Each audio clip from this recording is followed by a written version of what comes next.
word unassuming is also because it's very fresh in my mind. So last 2 months ago, I think I was in Philippines doing a leadership workshop for a set of leaders, and their leader came in, and the moment he started chatting up with me and understood that I was with OD and I work with Santhosh, he was like, "Oh my God, you work with Santhosh. He's such an unassuming person." And I had this privilege of attending his workshop many years ago, and the magic still remains. He comes into the room, he's so simple and assuming, and the moment he starts speaking, I'm completely enthralled. And I think that's probably something that resonated with me, because I think it's probably resonated with most of us who've either had a conversation with Santhosh or read some of his posts, or at least read some of his articles, for instance. And I know that at ODA, most of us have our own stories of how we first met हाँ बोल Santhosh. बोलो बोलो। Kumar, I हाँ मैं think. आता हूँ एक ही minute. Okay, Kumar, yeah. Kumar, your mic is open. Okay, it's closed now. Sorry. So yeah, we all have our stories, and I'm sure most of you have your stories about what an encounter with Santhosh has left you with. But for me, the most important leadership quality about Santhosh that I have appreciated the most is the unconventional choices that he's made as a person in his life, which we've heard quite a few stories about, which probably it has been pretty effortless, at least for him in the way I have seen it.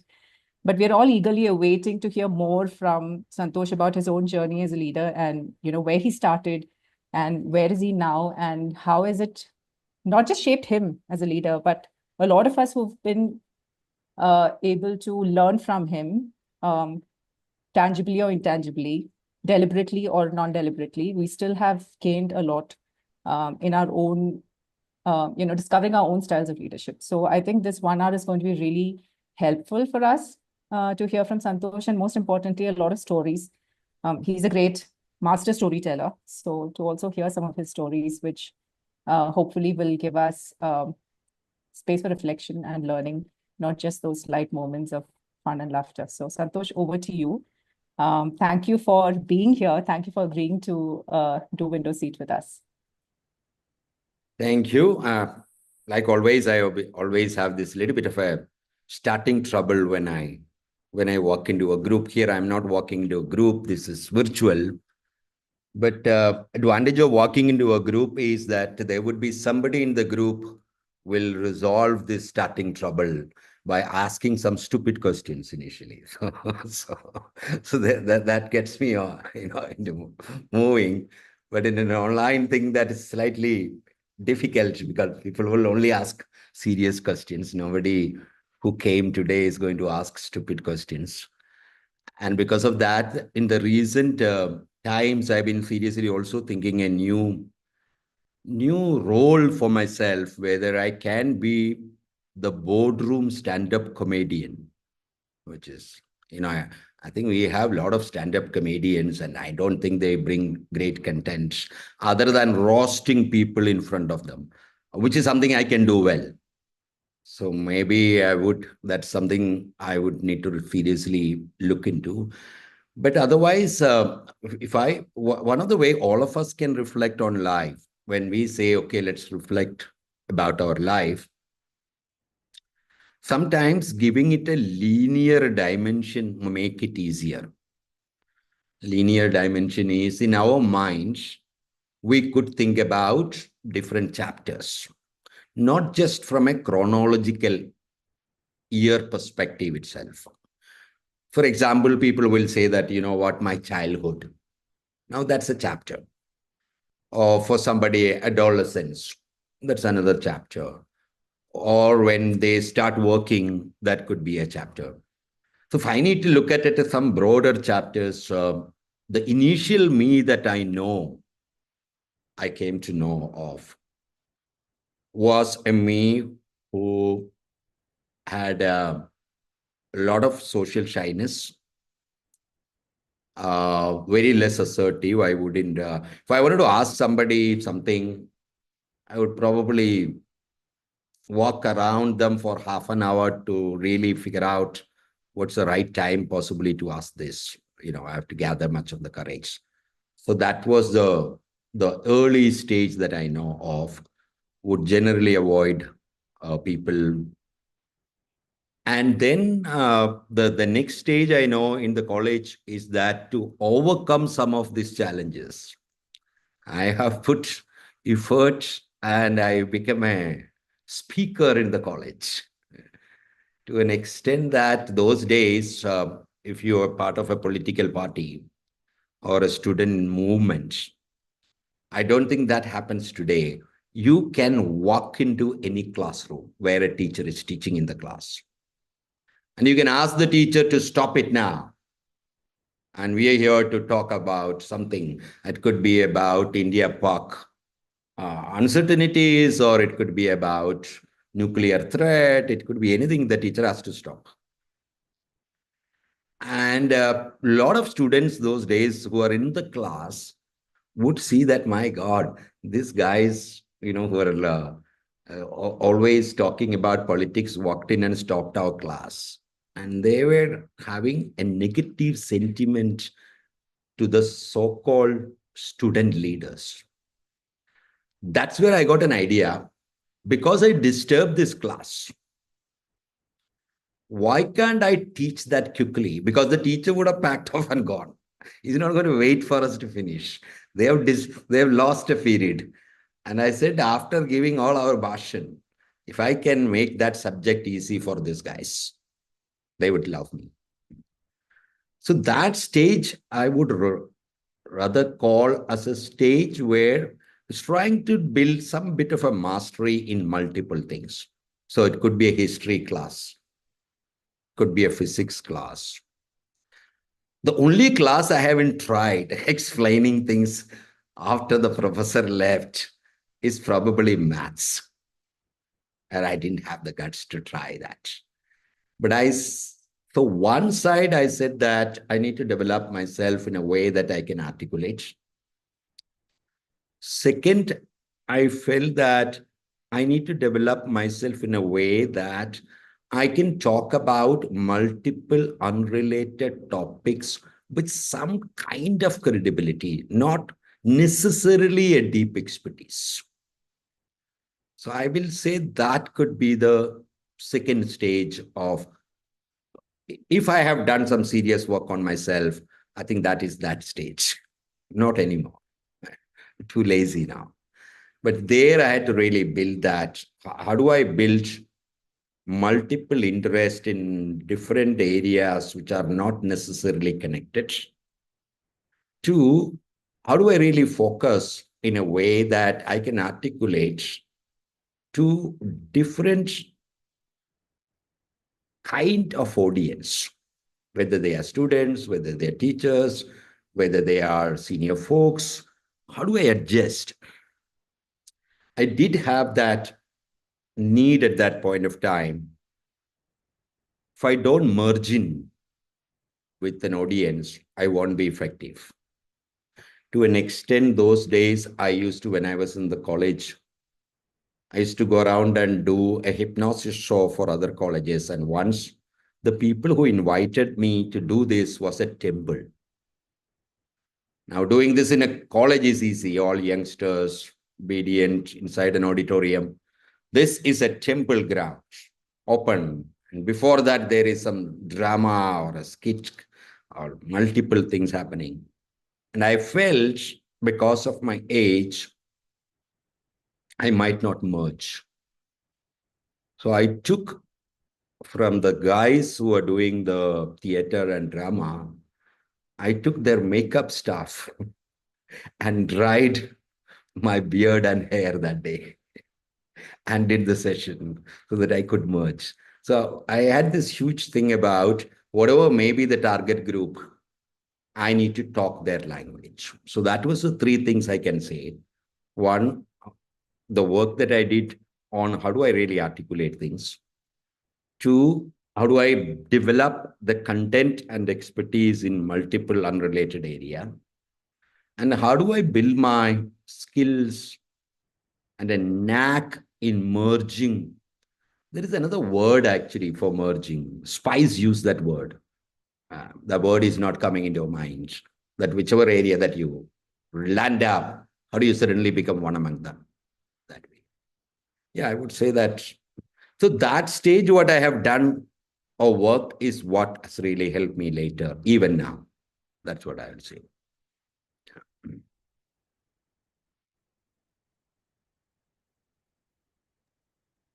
So Santosh, but did you have these insights at that point? How did you come upon? Because you said that you were pretty young when you did these things, right? And that's the time when people are not necessarily thinking about how to really be one with your audience, or rather, just I mean, people want to stand out and look different, and as a young college person or a youngster.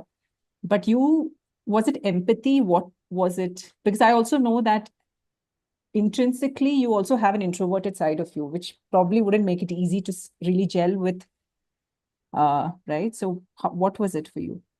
How did you come about that?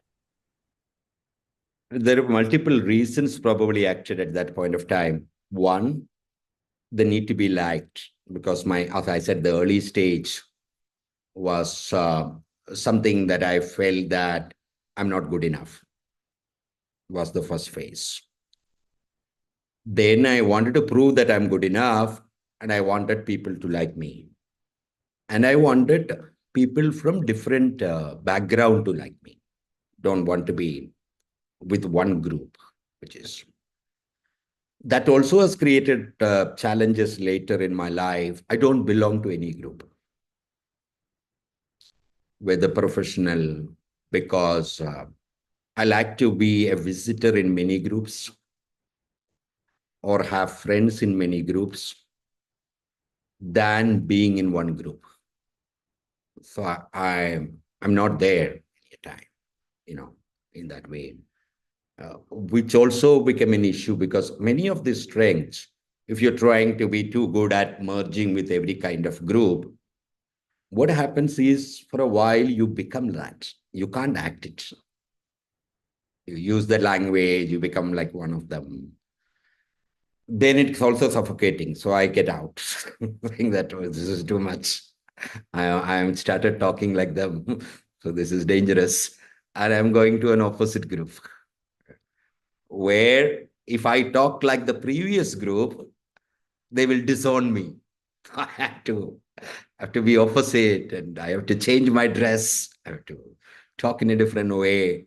But somehow that kick was that I can walk into multiple groups who are completely opposing, but still give them a feeling that I am like them, is what in an intrinsic way I tried to build, because that was zero for me, where I couldn't connect and feel part of anything actually that way.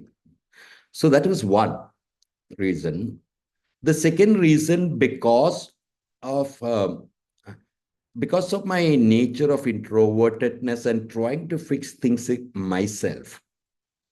I've tried to fix one of my arthritis issues by reading encyclopedia, because I was living in Bhutan. We didn't have anything. We didn't have medical facility. I had an arthritis issue. And interestingly, in my primary school, I had the set of 22 volumes of Encyclopedia Britannica, which would tell me different kind of arthritis. Now in Google, I can go and type it and figure out all those things. So one, I had this thing that I need to fix myself as far as possible. So I started learning, reading, and a lot of psychology stuff primarily to fix myself. Let me pause. Sushmita's video for me is paused. I just wanted, Yeah, okay, sorry, now I lost. Yeah, I'm back. Yeah, sorry. I lost internet. where others were able to hear me. Huam, were you able to hear me? Yes, yes. Yeah. Yes, we were able to hear you. Yeah. So I had a genuine interest to read and solve my issues myself. Because I anyway was a lonely child that way. And I got really interested in books at a very early stage. And in Thrissur, where I come from, we have a huge district library. I haven't seen a big library even after that in Delhi or anywhere. Huge. And I would actually go there and try to figure out things. which then also helped to just get some kind of an understanding about multiple subjects. So it was one, a personal need that I got to sort this. Somehow I had this interest. It is not my academic knowledge when I was in the college that it's going to help me in life. It's about the other skills that I built. And I seriously looked into that. Yeah. Which we tell now. So I tell this to my daughter that I don't care about the academics or what marks do you get, but if you can really build some skills, that is going to help you in life. But somehow I knew that maybe I was not too good in academics. So that was an escapism. But I knew that I had to build the other skills. So again, that comes back to the same unconventional thinking that I spoke about, right, when I was introducing you. I want to really open up to the audience. I'm sure they have a lot to ask you. But before we go there, I want to, that particular insight that you had that, it's not academics, but it's other things. It's very like at the time when you were a school student, I don't think, and especially in Kerala at that time, I don't think anybody spoke that language. But you saw that about yourself, and whatever the reason was, you probably were not interested in academics, etc.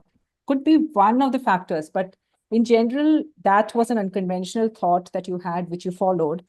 Later on, going to Bhutan, to a place where you took up a job as a school teacher as a 19-year-old or 20, a very young person, to a 22. very, yeah. I mean, those are all things that are very, very, and somehow it gives me a sense that those happened quite effortlessly for you, but maybe it wasn't. I don't know. I'm not sure. So did you follow your gut, your intuition? Because I feel like as a leader, you do have a very sharp mind, but you're somebody who doesn't just follow that sharp mind, but a general sense of intelligence that's more holistic. Maybe your gut, your instinct, all of that actually plays in a role in your leadership is what I feel. And perhaps that's what showed up as a young child as well. One of the things I learned in adolescence itself, my ability to suffer or experience pain is quite high. My God. So things doesn't had to happen smoothly for me because nothing happens smoothly. None of the transitions in life happen smoothly.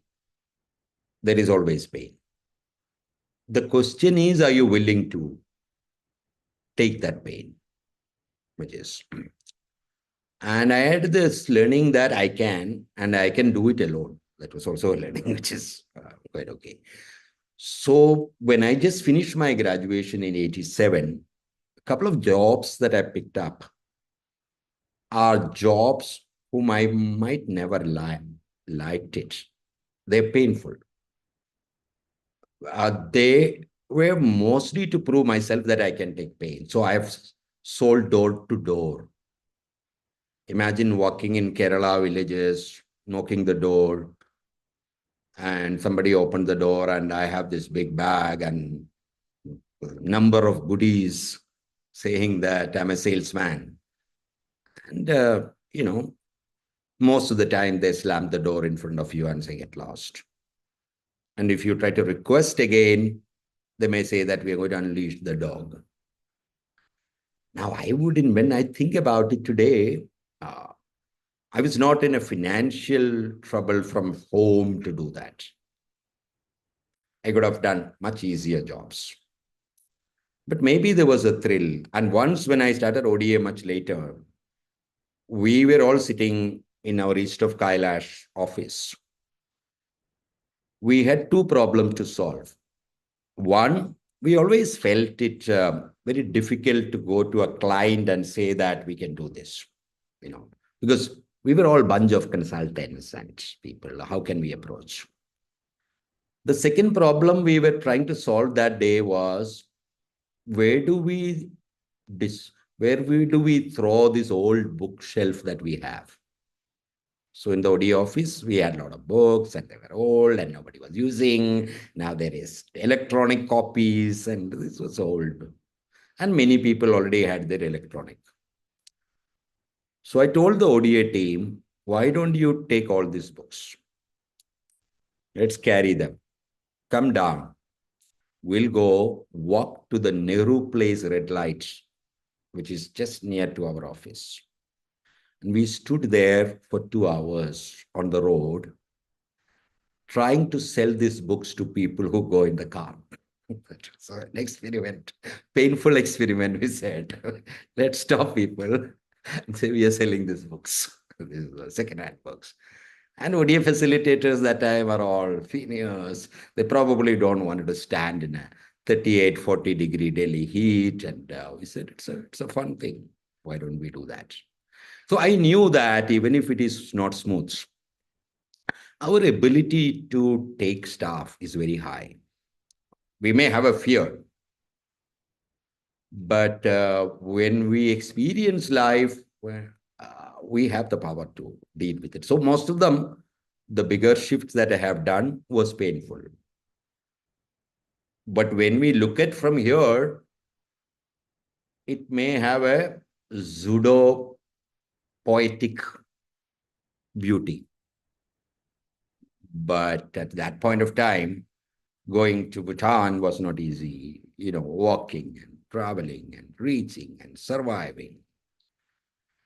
But later when we look at, wow, that seems to be an interesting. So there is a concept in leadership.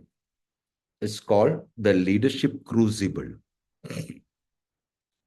What it says that when we ask people, what was some of your best experiences as a leader, people don't talk about the beautiful moments in their life. People don't say that when I was posted in South Africa, life was easier, company was doing well. I had to go only at 10 o'clock in the morning, 5 o'clock. I'll come home, we had a beautiful home. Nobody said those stories. People talked about stories there where their entire beliefs was put into test. Their assumptions were challenged. They had questions about themselves. And when they have gone through that, which is what later they talked us the beautiful time in their life. So that's a funny thing about human life. When we are going through, it may be the worst time, but later we might think that was the time. So I can only answer that from some of these fundamental skills or an attitudes that got developed in me, which was not like a very strategic thing, but the reading opens your mind. When you take a novel, you are actually going through multiple lives through that. So a lot of that time thinking, because I would rather call myself as an idealist those days. So most of my thinking was influenced by literature, where the hero will take risk and go through sufferings and pain and experience was the most important thing, as long as you're having an experience. So I would rather say I was just floating because of my intellectual awareness at that point of time was largely through world literature. And that probably helped me to do that. And even going to Bhutan was because I read a novel about Bhutan.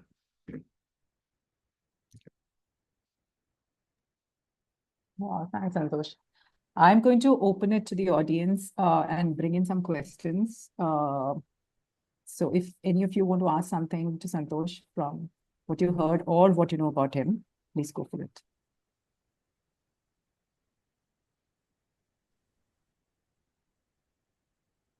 Santhosh Babu, can I talk to you?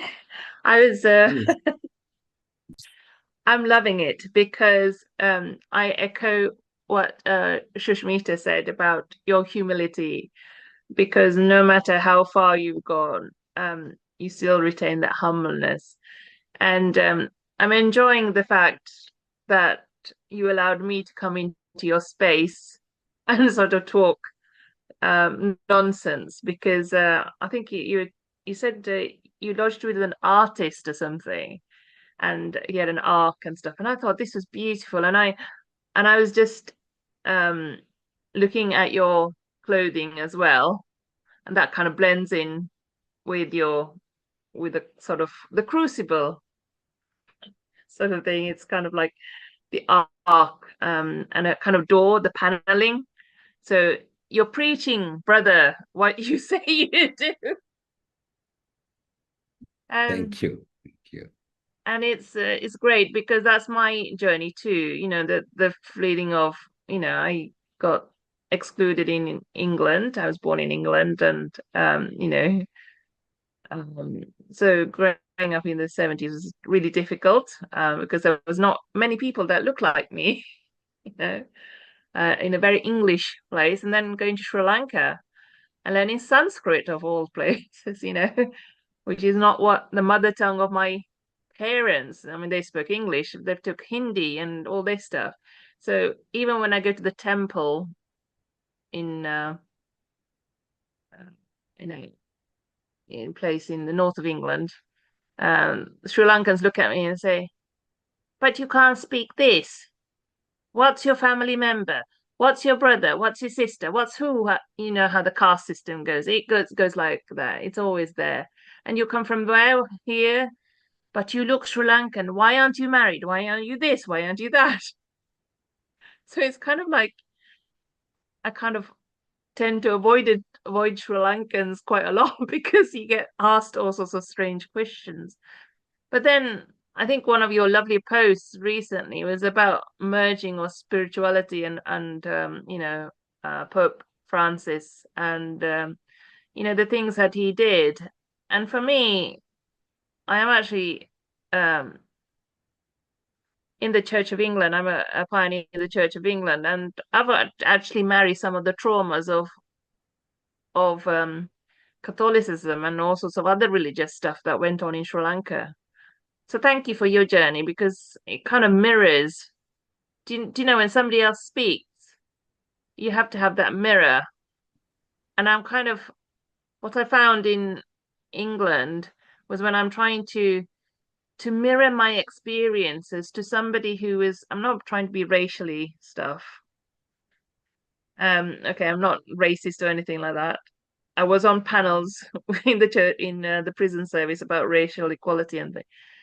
But if somebody up there who is supposed to be my clinical supervisor in psychology or whatever doesn't understand my journey, the languages I speak, the complications, and then I'm bringing somebody who is having a major spiritual awakening, and I'm stuck in like a piggy in the middle sort of thing. Sorry. Because that person doesn't understand. I'm understanding what somebody from an Indian background is talking about, and they're raging and raging and raging. And I was like, I'm supposed to go with this. Do you know what I mean? And it's very complicated. So kind of thank you for mirroring me. And I belong to a rival group as well. I think you're an ICF coach, whereas I'm a EMCC global coach as well. But there's no how do you say, no falling out. We're kind of equal level. We're all the same. I always believe that if you spot it, you got it. If you spot it that I'm mirroring, that means you're mirroring. Otherwise, if you didn't have an ability to mirror, you will not be able to spot it. So remember this tendency. If you spot it, you got it. If you spot anything in anybody, you have some element of it. Otherwise, you will not be able to spot that. Anyone else? Santhosh, I'd like to go next. It is so good to be back on this forum with you. I generally don't miss any chance. Thank you so much. And hello, Sushmita. For everybody on the forum, I was a part of the ODA program on organization development in the last batch. And it came at a beautiful time in my life where I was I had this burning desire to transform my career and my journey. And I think it just came at the right time. One, because there is this very strong urge to constantly learn, and going back to the classroom and realizing that I still had it in me. When I walked in, I remember having a phone call with Santhosh a month or two before the programs. And I told him, I haven't done this. I haven't done this. I'm not exposed to this.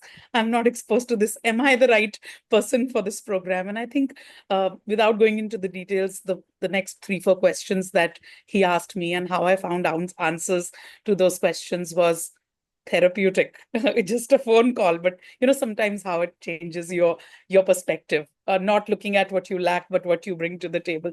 And I think when I came in, I was like, there was this little imposter which was heavily sitting in my heart. And by the time we were in our 3rd or 4th session, I knew I belonged. And I think that gives you a big sense of purpose and power, that all's well, you're right up there, your dreams are very realizable, you've got it in you. And I think that sometimes it did that. And the second thing that I want to thank you, all of you at ODA, is that sometimes when we are running a program, we put too much pressure on how critical the program is and how beautiful the academic aspects of it are going to be, etc. But the beauty at ODA was that there was a very humble raising of hands and saying, hey, look, this is not going to be a transformational program which is going to teach you or make you into something, but it will give you the right tools, the right direction, and most importantly, the right network or the like-minded community with whom you will be able to slowly then apply and transform that. So thank you so much for that. I'll come to a question now. Santhosh, I have this year, or you could say this financial year, because last 18th of March was my last working day in organizational role. And now I'm transitioning into a independent consultant facilitator. And I want to do so many things which are on my bucket list.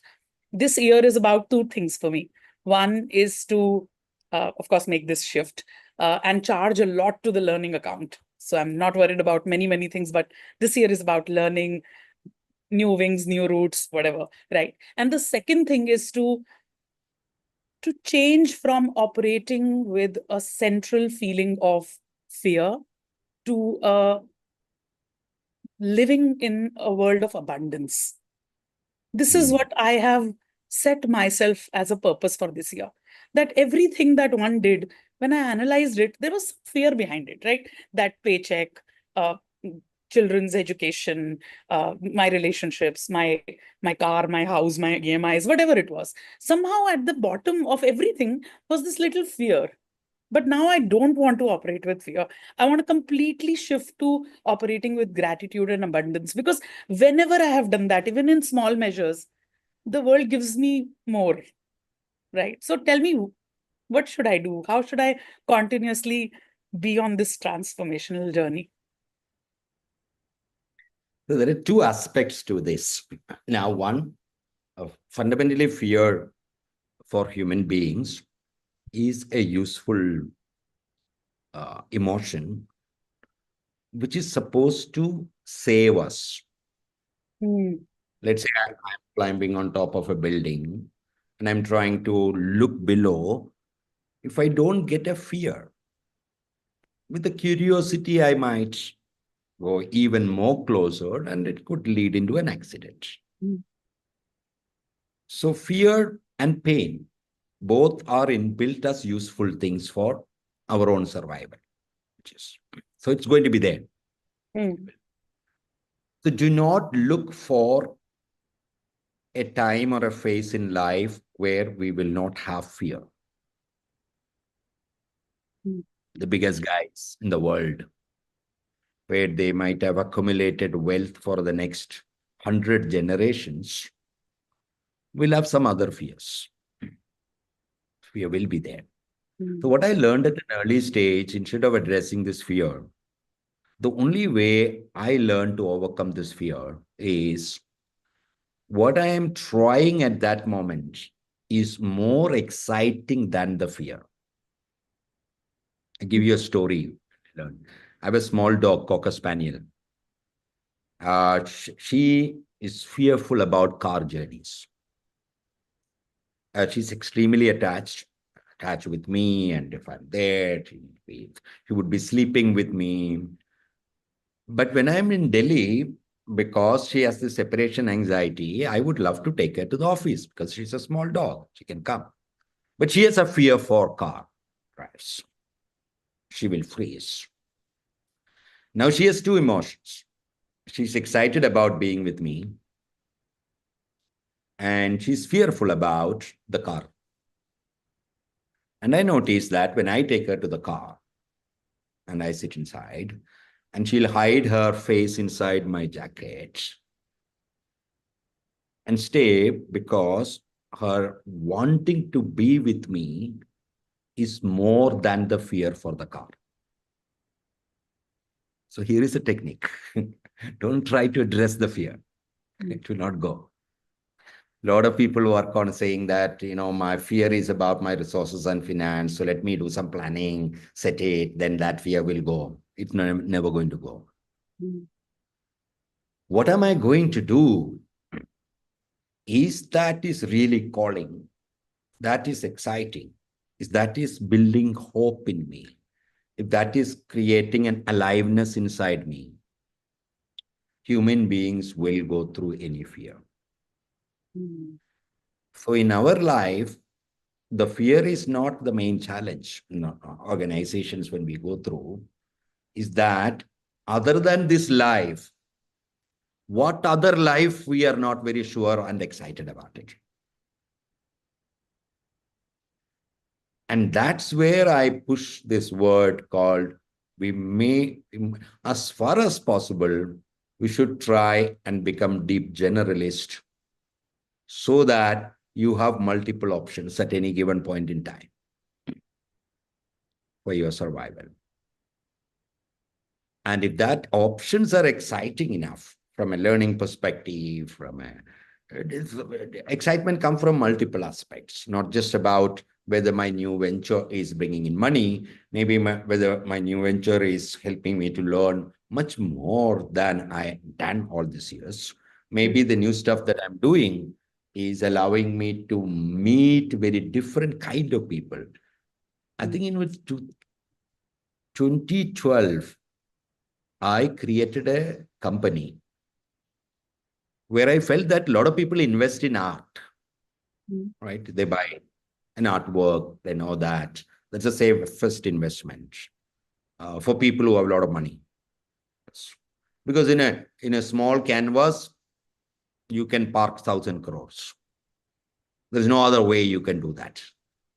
So it's easier to store. And so I came up with another idea that why not I invest in artists than art?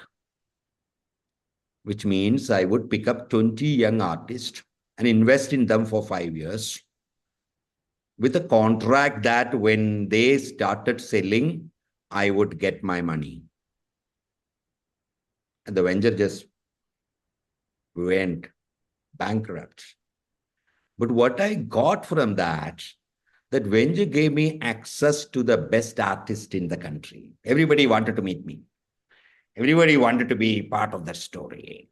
A lot of senior artists called saying that, why are you only looking at junior artists? You take me, I sell it now for 50 lakhs a piece of work, but you work with me and help me to sell it maybe for 1 crore and I will become global. And, So my venture didn't go anywhere. But I learned that it was beautiful because I'm hanging around largely with this crowd. I had access to it and, meeting. So what you get out of a new experience, there are multiple things from that. So one could be learning, what could be the kind of people whom you get to interact. One could be other new opportunities that could emerge from that. And sometimes that also become an escapism from the other mundane stuff that's going on in your life, which you don't want to spend more time on. So the long answer, and coming back, don't bother about the fear and don't try to work on the fear. Increase the excitement on the other side. This will get. Because the more we think about something, the more it becomes stronger. So like I gave this one-liner called, if you spot it, you got it. Another one-liner, I love it, is that whatever you focus, that increases. Wherever is your focus, that expand. What you focus expands. So if I focus on my fear, that's going to expand. We'll focus on the excitement on doing this and leave the fear as it is, saying that it is useful. I acknowledge I have this fear, and this fear is to help me. Goodbye. Now I'm so excited about what's going on, so I'm going to run there. Fantastic. So that means Thank you so much. I'm going to write this down and put it up on my desk. Thank you so much, Santhosh. Thank you.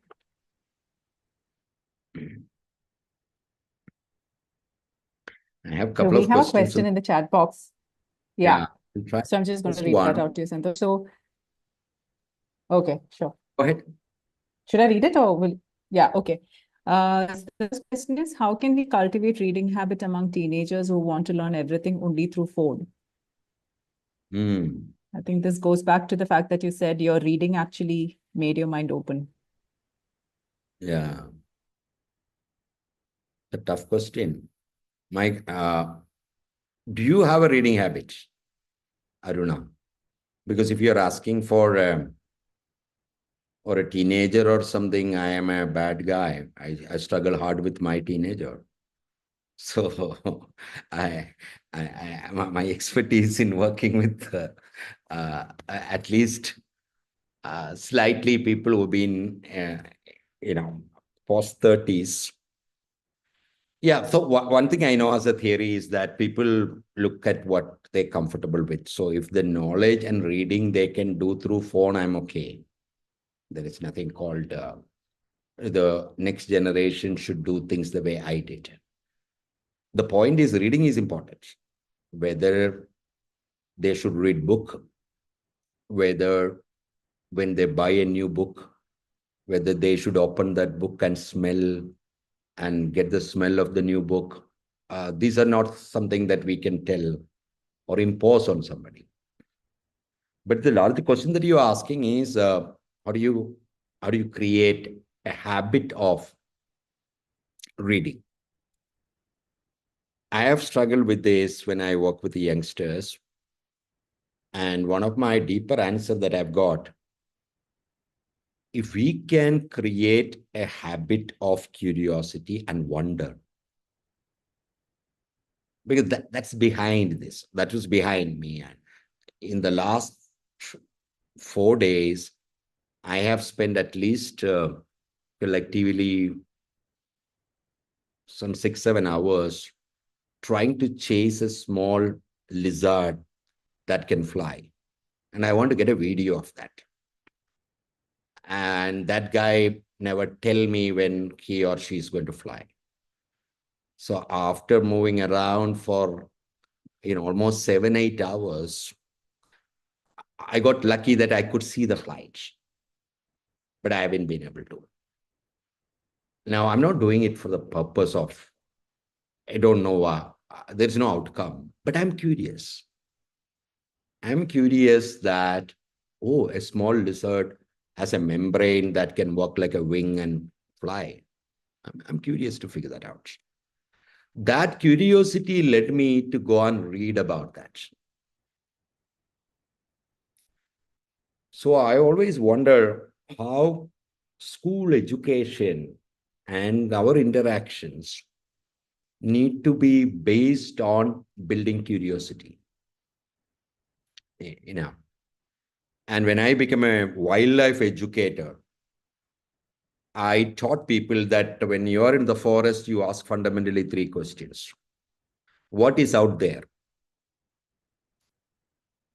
Why is it here?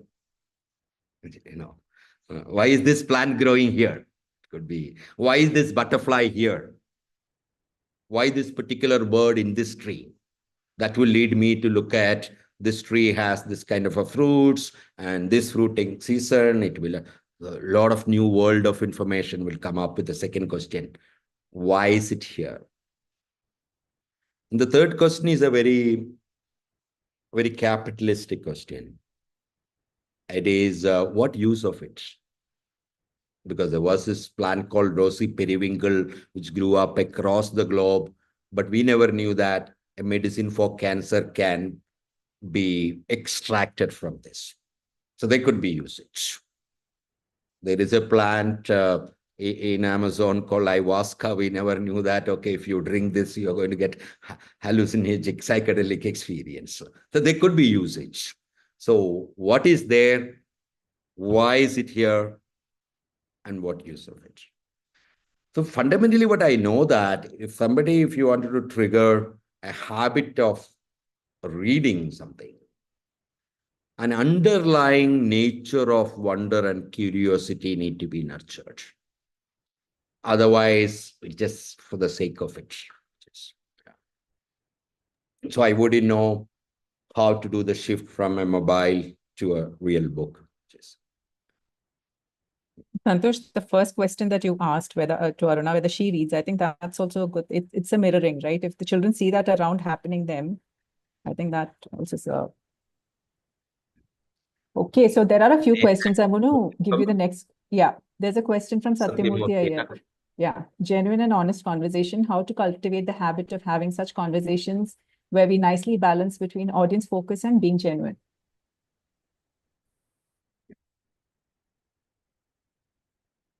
See, being genuine is something which you have to take it everywhere.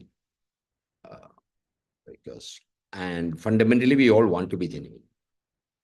Because anytime we have to put up something that we are not, it takes extra energy. That's a fundamental technology behind a lie detector.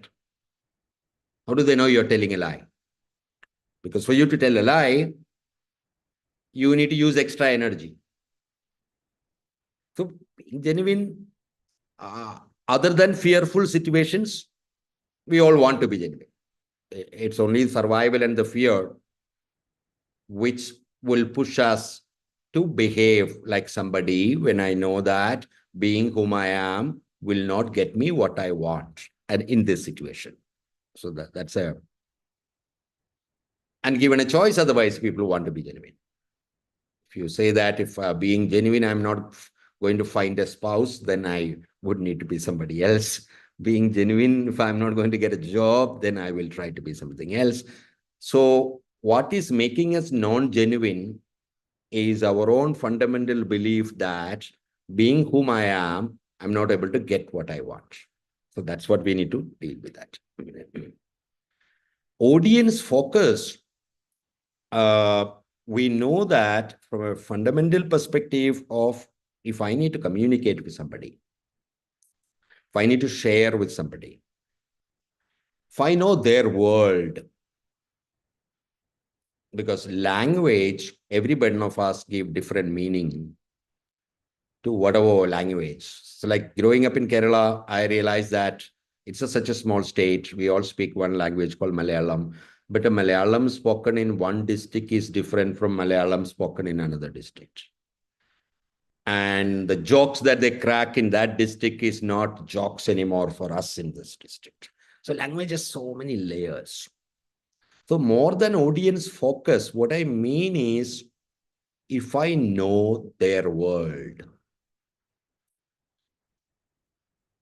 for at least for a while, if I can experience a part of me belong to that world, may not be full, part of me belong to that world.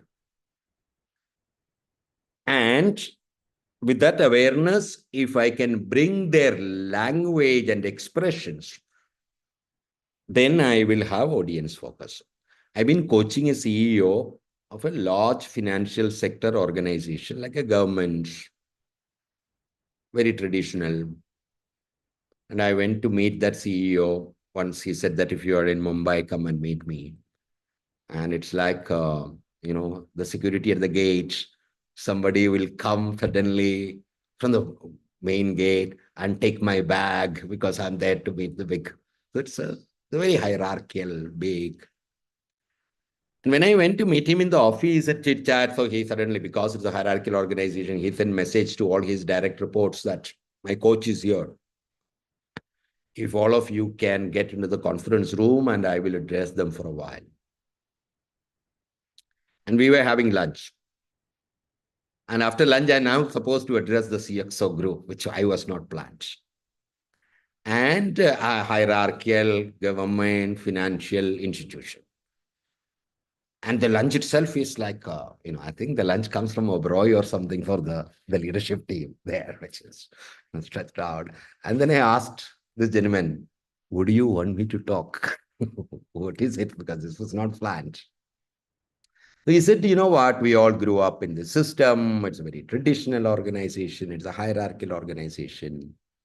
How do you create a culture and a belief of a vibrant, young, this dash, dash, dash organization?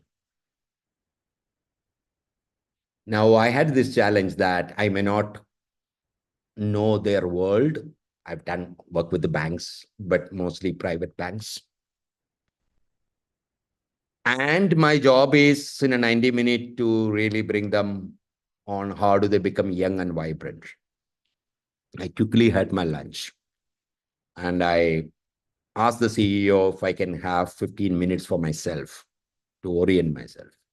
So all I did there that I put in a slide multiple emojis, smileys with different colors and shade, one single slide, and showed it to these people and asked them if they know the meaning of these emojis and so. And they didn't know.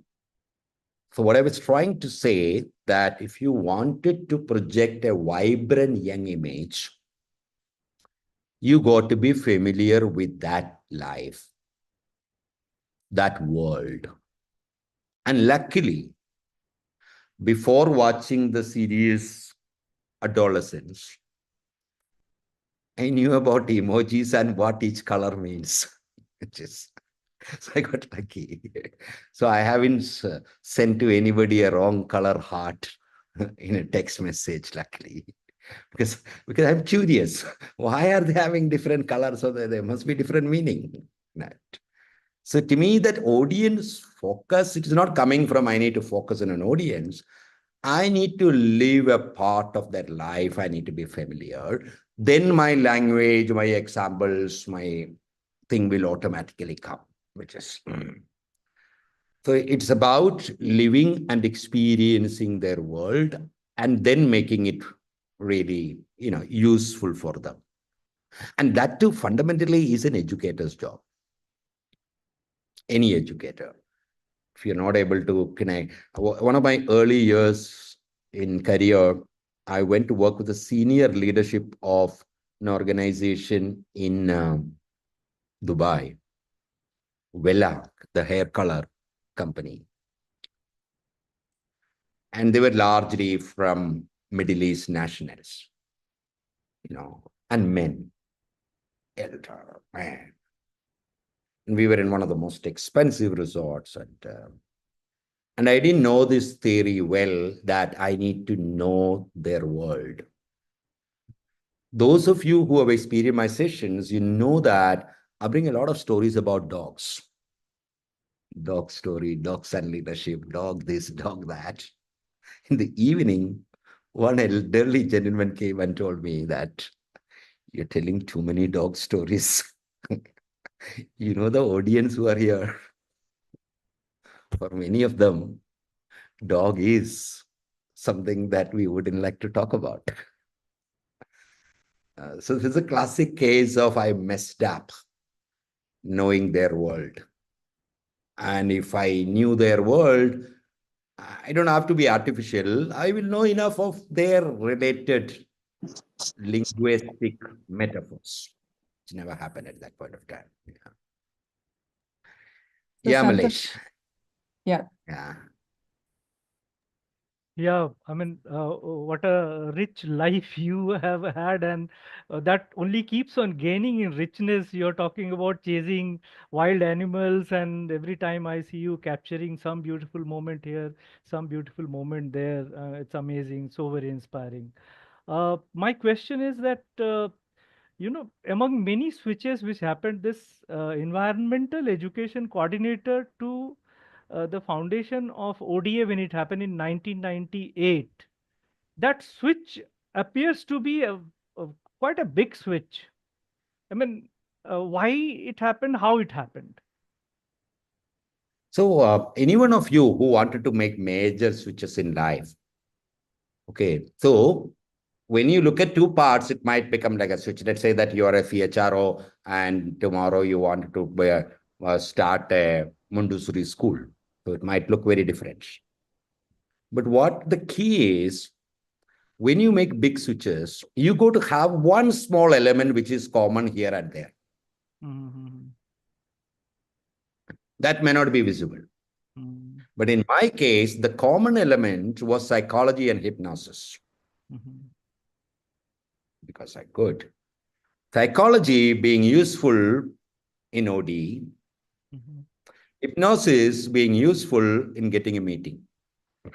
I knew that these leaders are going to meet me because they have never seen anybody who hypnotizes people. So everybody was willing, okay, send that guy because my first visiting card had the word called alchemist and hypnotist. So who doesn't want to meet me? So there was a common path. And what my job in WWF, I had two jobs. One, I would take youths to wildlife sanctuaries and take them and show them. And I will emphasize on wonder and curiosity. Mm-hmm. My second was facilitating multi-stakeholder group to resolve conflicts, Mm-hmm. which means in Jim Corbett area, villagers would have poisoned a tiger, and now the NGO is fighting for the tiger and against the villager. The government people haven't given any kind of money to that. So there are multi-stakeholder. How do we get all of them into a room and facilitate? So that expertise I had. Mm-hmm. And a lot of non-profit organization bring that expertise very well. Mm-hmm. I used to do a training those days on something called logical framework analysis.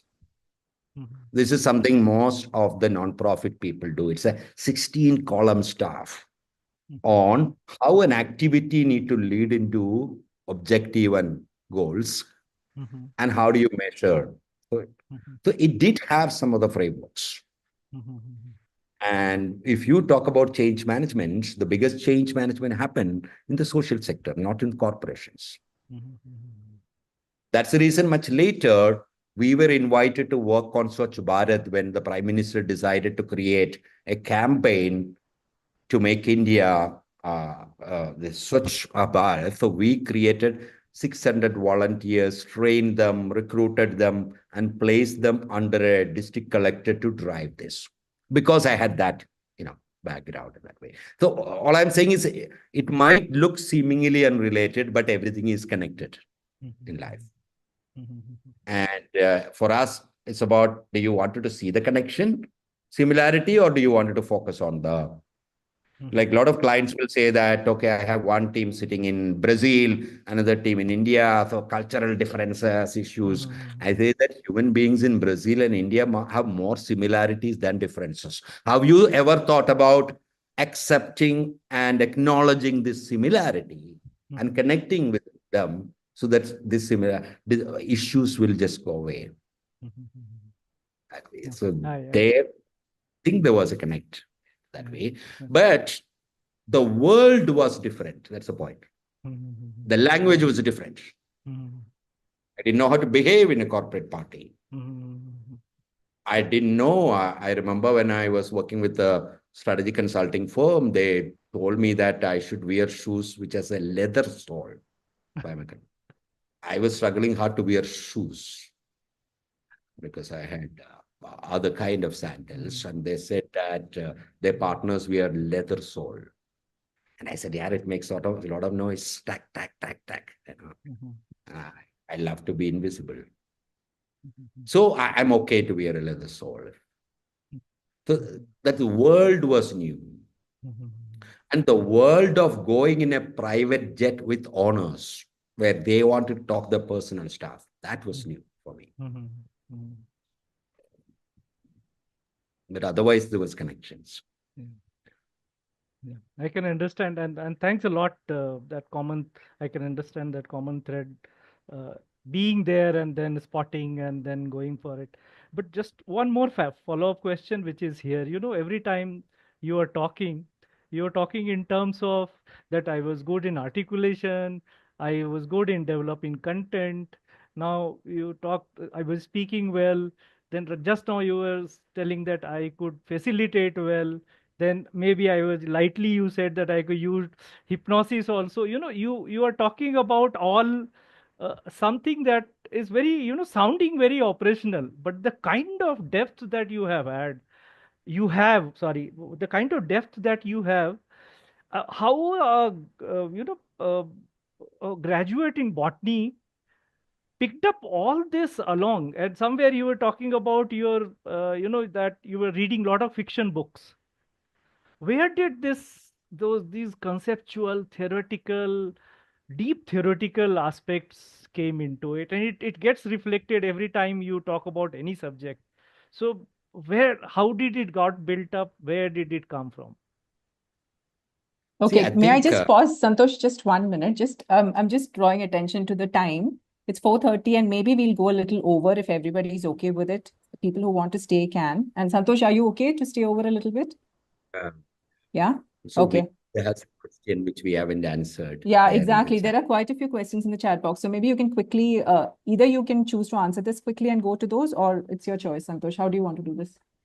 Let me go. Amlesh, I will come back. So question is how I spot it if I haven't got it. So my sense is that earlier question. When I say I haven't got it, I might be saying consciously I haven't got it. So what I am saying theoretically, if I didn't even have a small bit of it, I wouldn't be able to recognize it. So that's the reason I said that.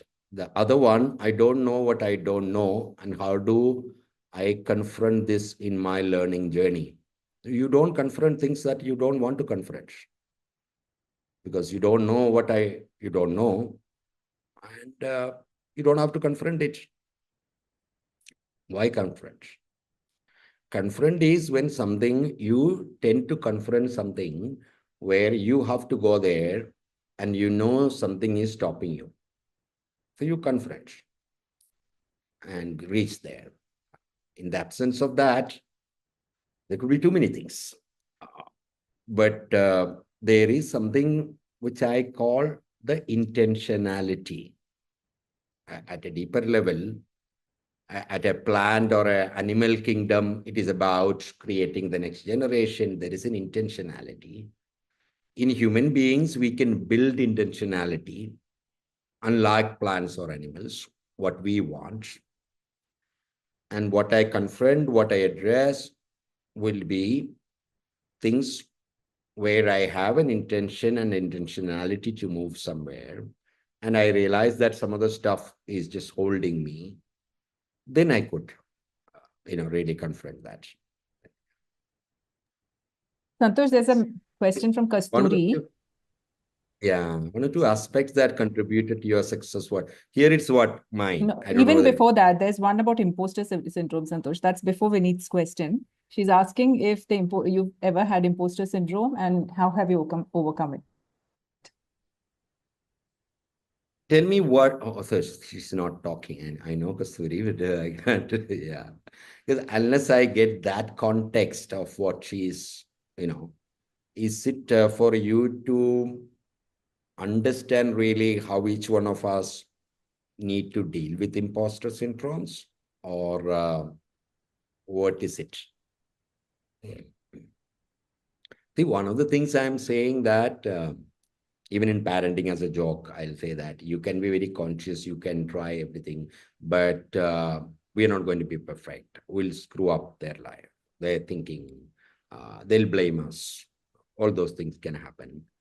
And none of us are going to get a life where ideally people have talked to you respectfully, people treated you nicely, people, we love all kind of stuff. People sometimes who create problems are the people who have problems or had problems. So it's a mixture of things. And each one of our journey is also very, very, very, very different. What you can keep it in mind is build your intentionality where you really want to do. And that faith and belief, one of the challenges that I've done a bit of a therapy during my hypnosis days. And I noticed one thing, people who have this grit and a need to get rid of something, confront something, along with the therapist, it always worked. And when people were at that stage in life where intentionality couldn't come up for whatever reason, I was not able to help because I only knew hypnosis and talk therapy. I couldn't prescribe anything. So while we will not have answers to multiple things on how I deal with it, but certain fundamental things that we can build. One, we are not going to get stuff from outside which is always healthy, ideal, and great for my personal growth. No. There could be things that is shattering our belief. There could be things that shocks us in our life. There could be things that pull us down. That's human existence. We can get up and manage. And each one of us, we will have to figure out our coping mechanisms and our survival mechanisms in a way that this coping and survival mechanism is not creating more problem for me in my future. Otherwise, many of us know that our today's problems are because of our yesterday's solutions and fixes that we tried on ourselves, which can create problems later. Yeah, and then the other question from Kasturi about one or two key aspects that contributed to your success. So one, I said that I had this great curiosity. I'm extremely curious about every damn thing.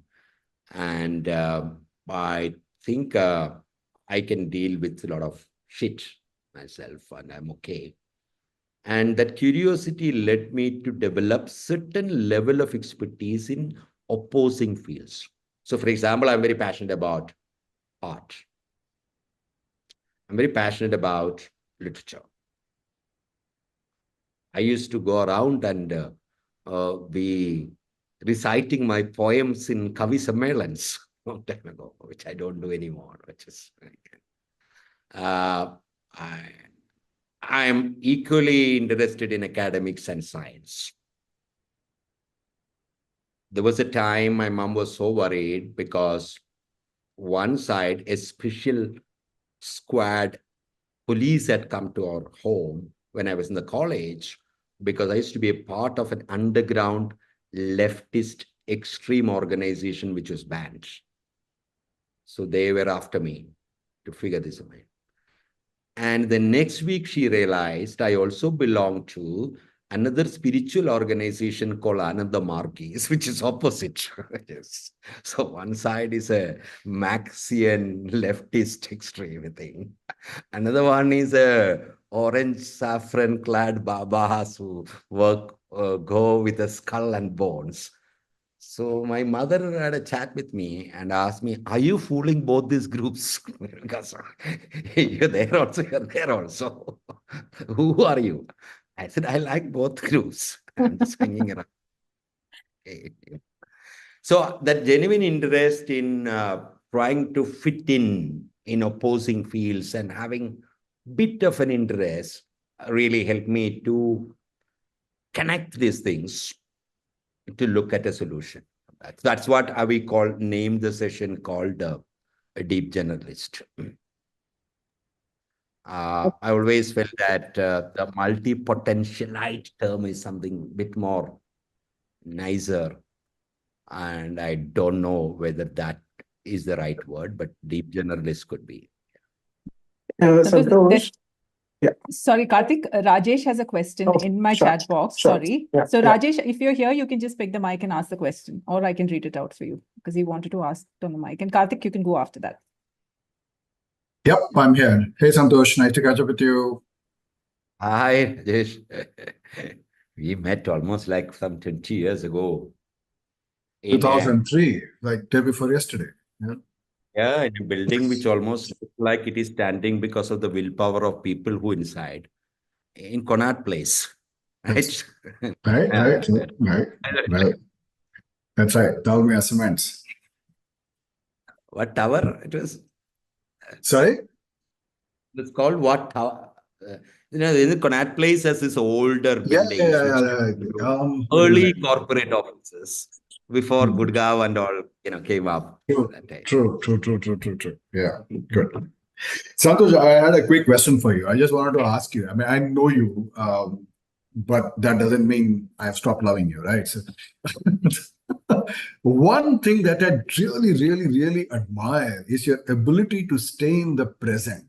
You know, how does one will oneself to be in the present? I mean, I like the way that you are so fascinated to be hooked on to a lizard for 8 hours. I mean, just focused on that, and then on a flower and on a story on nature revealing itself, right? And one has to be so pure to be in the present, so for so long and for so logged in for such a long time, right? And yet have the ability to deal with everything that's beyond us. Most of us get either pulled into the back into the past, right? We go dragged back to our past most of the time, right? All our stories are always from the past, right? Either that or we get pulled into the future, right? Either our future or somebody else's future. They just drag us along there, right? And yet the most awesome times are when we are in the present, right? I mean, the best thing that you probably liked about a vacation was the present, right? What happened at that place at that time, right? So how do you actually do that at a daily way? Because I think that would be the best self-hypnosis. One can actually get into being in the present, right?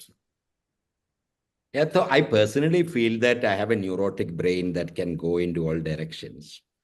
But what has helped is I grew up in Palghat in the Western Ghats in a very old rented house, and I had asthma that time, so I couldn't go to school, and that's where I got hooked into the nature. Now, nature is something where it will force you to be in the present because let's say you are doing a bird watching or you are on a trail to figure out something. One, you know that you should be shutting up. You can't talk. My greatest irritation when I used to take people to the group, to the forest inside, youth do not know how to keep quiet. And if somebody has uttered one word, he'll get it from me. So those youth, that training was 3 hours, shut up. No sound. So anyone who goes to the forest will get this fundamental training that you can't utter a word.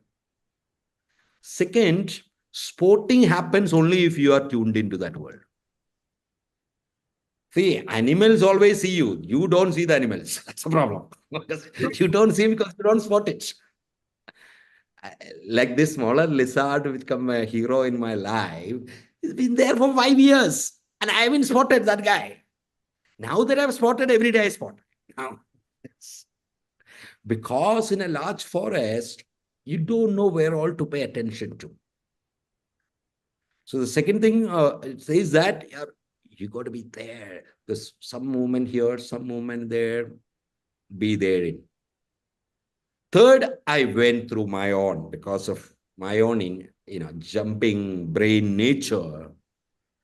I've gone through all kind of like Ananda Margisala. So it's a very crazy organization, by the way. It's supposed to be another band. They have a kind of a meditation they put me when I was 19-year-old, where I have to sit in front of a fire with a skull holding, because that reminds me of my deaths, the test. So I've gone through all kind of stuff too. Then hypnosis fundamentally teaches you to just use that. So that was a lot of work, which is whether going for a vipassana, whether going to do that, practicing things to bring me into that moment. And parallelly, the work that I did with wildlife really helped that way. Awesome. Awesome. I think that's a very powerful faculty to possess, to be in the present and yes, transcend multiple dimensions. Awesome. Thank you. Okay. Yes, Santosh, Karthik. My question is more linked to the title, right? Deep generalist. Most of specialists reach out to you, right? And you are a generalist, right? So I think there is a bit of art and a bit of science there, where how a generalist can break into specialists and is able to articulate or solve or kind of come up with a problem statement, right? That comes, and then that's where you guys it's come in and solve. So is there a framework around it where a generalist, because you've gone into many specialist industries, leaders, boardrooms as a generalist, and have been able to kind of co-create something through facilitation? Is there a framework around it? So one, what we need to understand visually, try this way. Yeah. So specialist is Yeah. one block, another specialization, another specialization. They have these Yeah. blocks. Yeah. Generalists do not have the depth of that specialist, right? Correct. But what they do, they, because of their interest, little bit in literature, little bit in philosophy, little bit in mythology, little bit in management, little bit in wildlife, Hmm. they're able to connect and build similarities and patterns which a deep expertise will never ever. Correct. Correct. And you need to know that I'm only bringing that. Because that's the biggest challenge when we talk about system thinking or anything in organizations. People are smart. Yep. People are smart. Outside of the organization, they are doing brilliant stuff, which is, problem. But organization is divided and put them into a one block, one block, one block, one block. Nobody is able to find these interconnections. Correct. Or connect it beautifully in that way. So I don't know very deep. Being a deep generalist, we can solve all problem. But being a deep generalist, that's how our brain is also designed in a way. For example, the brain neurons connected loosely in a random way. If they were connected in rows and columns, the flats in a city, our brain would take less space. If brain or God, if there is one, was focused on efficiency, he would have created human brain in rows and arrows. But the guy who created wanted connections and patterns. Yeah. So brain neurons are organized the way the houses are there in a remote village. No pattern. So that if I get out from my hut, I can see one on this side, one house on this side, one piche. It is random, circular. Yeah. Whereas I come out of my flat, I see a left, right, somebody. It's linear. Yeah. In that way. Yeah. So a deep generalist, and that word, there are multiple definitions, but for today's sake, what I mean is someone whom I jokingly say that someone who has a polyamorous interest and falling in love with multiple subjects at the same time. Correct. So I have the definition clear. I was saying, how are you able to connect those? Is there a framework, or is it more intuitive? Is it just sheer exposure and time you have spent, or is there some method to madness? So neurons have the ability to connect randomly. Okay. By the way, that's what psychedelics do. They make a connection which doesn't have a past baggage, new connection. Interesting. Okay. Otherwise, brain neurons tend to connect based on a past connection. It has a potential to create new one, which is all the time. Now, a connectedness, which is also a sign of what I call a quick brain. Brain is something, you watch people talk. Okay. Hmm. You watch this guy. What Khan? What is a Khan with A? Our Bollywood? Amir Amir Khan. Khan. Amir Khan. Not Amir. Who is the, not Amir, not Salman. Who is the third Khan? Shahrukh. Shahrukh. Shahrukh. So Hmm. Shahrukh has a brain, which I Hmm. call a quick brain. So he can connect two things and quickly answer without thinking. Hmm. His brain connection happen faster. We may Yeah. want to take a little. Yeah. Amir will take time Hmm. for that neurons to connect. The Hmm. neurons have an ability to connect two different things. By the way, the anatomy of a joke, Hmm. any joke, is connecting two things and giving you an unpredictable response.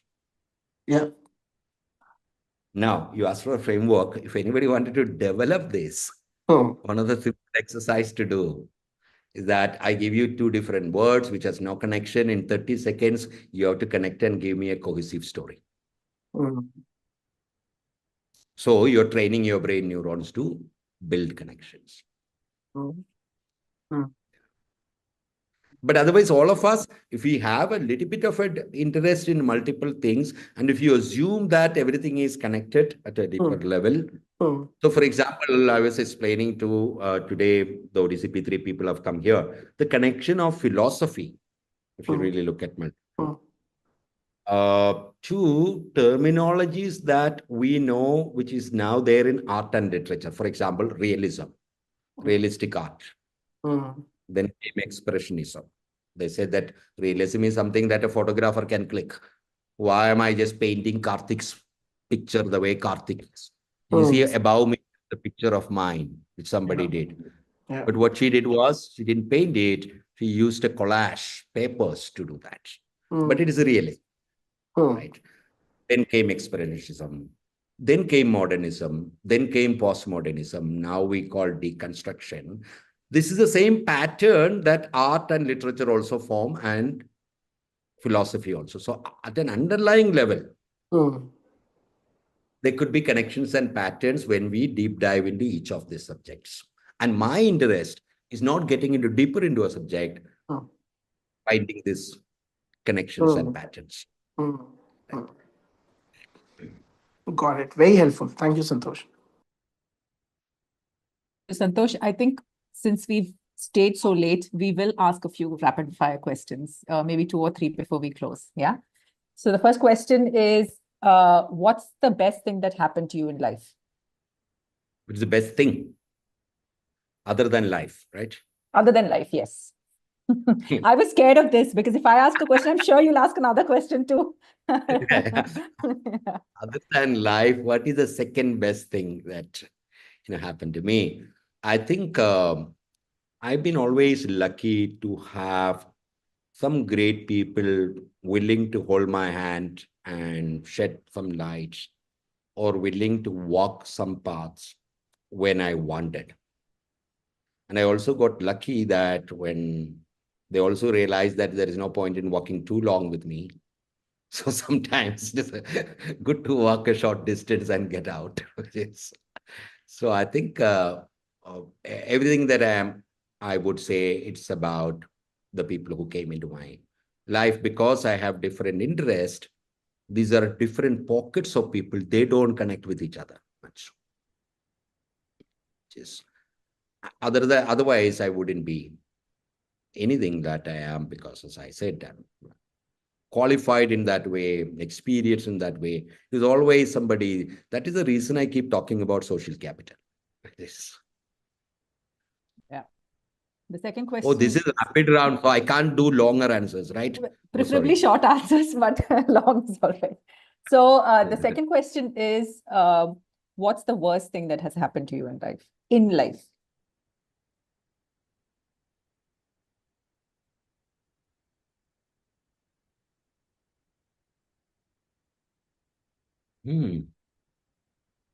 It's the worst thing.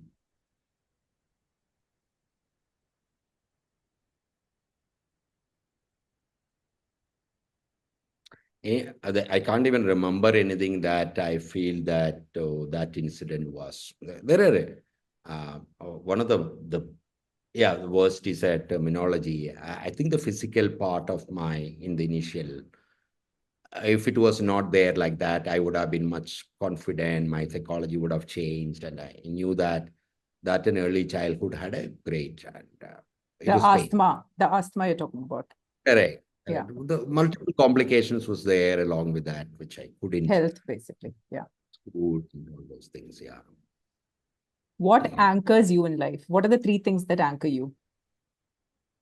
One is nature. Second is what I call my cave time, where so even in here, I shouldn't tell this loudly. All the houses are designed in a way that even if I'm at home, I will be alone. So this house has a whole floor. So when I got married, the first house that I took has a basement, first floor, and second floor. Second floor, it was friends. First floor, it was me and my family. And the ground was the office. So I always felt that a lot of time for myself. I'm not somebody who can do a job that way. So nature, time that I get into. And the third that I always anchored is literature and art, which really creates that. Yeah. So what is the one thing that you want all of us to remember? If there was one thing, I know you have many things, but if it was just one thing, what would you want us to remember always?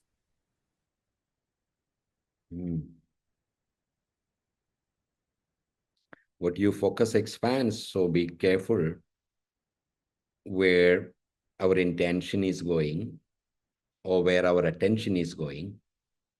And I give another statement, is called notice what you notice and why. That sounds very mysterious. No, I can notice 100 things in this room now. Why the hell did I notice that, oh, this is too hot now? Yeah. Why didn't I notice the other things? Nobody answers that question. I could have noticed so many other things. Why did I notice that? So notice what you notice and possibly ask that question, why am I noticing only this? Okay, and the last one is, if you had to take on becoming the Baba that you were once offered, to be made into, what would you be doing today? I think that offer was also extremely lucrative. Offer came from one of the biggest business houses in India. And I love Do you want to briefly tell people what that is? Like just quick about. When I was, I think this was 2002. And I was not that of a corporate guy that time. I've started mostly doing programs in the personal space. And one of a very famous lady who was a chairperson of one of the largest business group who attended my program, whose interest is to go through all the Babas and say that I'll make you a guru. One promise, you should be specifically for Jain group. Yes. Because they don't have anybody. So I said, no, I'm not, So my problem with that, I love that of the art. So any time creating homophilia and group and belonging to a group, I have a problem. So I can't create a group from that perspective.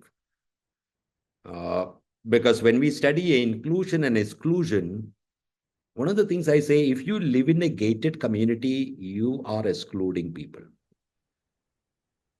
The only way to understand inclusion, to understand that exclusion is natural. And to me, being of having my own something and saying it's my own, and then start teaching that it's my own, then having a group is opposite of inclusion. So that's the only reason I never wanted to. And I never say that whatever knowledge that I share, I say, oh, this is where I read this and I picked it up. And I hate saying that I have created something, because I do personally believe that none of us can create. We can organize things. take it from here and there and put it into a package. Stuff is all out there. That's the only reason I wouldn't take that path. Wow. Thank you, Santhosh. Thank you so much. You stayed half an hour more than the promised time. And thank you so much for fascinating answers to a lot of interesting questions. Shuchi, did you open the mic to ask a question, or is that? I think we should be closing anyway. It's 5 o'clock. So yeah, do you have anything like a piece of poetry or something that you want to leave us with? A quote? I think I've spoken enough. Okay. Thank you so much, Santhosh. Thank you so much. Thanks, everybody, for staying on longer. Thank you so much for all your questions. Thanks a lot to Santhosh, sir. Thanks a lot. Thanks, Sushmita. Thank you. Thank you.